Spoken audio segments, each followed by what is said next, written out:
Nagbigay po ng ultimatum ang ating Chief PNP na by March ay dapat ay nalansag na po itong identified na tatlong active private armed groups at ito pong 5 na we are closely monitoring po ng mga potential private armed groups po.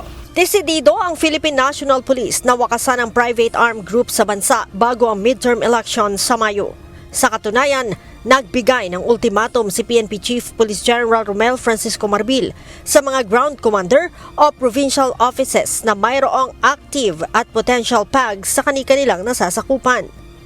Ang fear po natin dito ay kung hahayaan natin na hindi ito malansag po ay there is a big possibility na magamit po ito sa pangahara, sa pag-intimidate not only doon sa mga kalaban nilang mga kandidato, pati na rin po doon sa mga boboto po, mga botante po. At yun yung ayaw po ng ating Chief PNP, kaya nagbigay na nga po siya ng ultimatum doon sa mga concerned provincial offices kung nasaan na identified itong mga private armed groups ko. Bagamat sa ngayon ay wala po tayong namomonitor na any activities relating to possible employment of these PAGs, but we cannot discount the possibility na habang papalapit po ang eleksyon ay dahil nandyan lang po sila ay posibleng magamit po sila. Base sa tala ng PNP, mayroon pang natitirang 3 aktibong PAG sa bansa. Ito ay nasa Region 3, Region 7 at Region 9, habang ang potential PAGs naman ay matatagpuan sa Region 1, Region 2, Region 4A, Region 8 at BARM.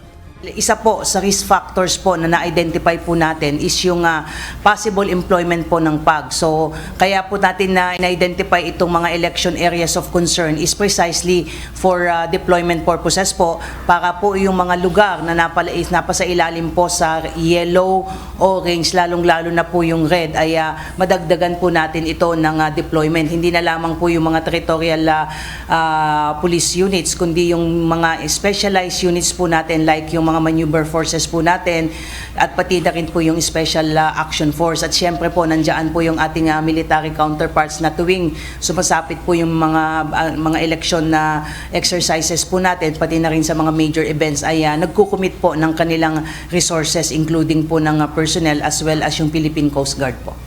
Nagbabala din aniya si Chief PNP sa mga provincial directors na mabibigong malansag ang PAG sa kani-kanila mga nasasakupan hanggang Marso.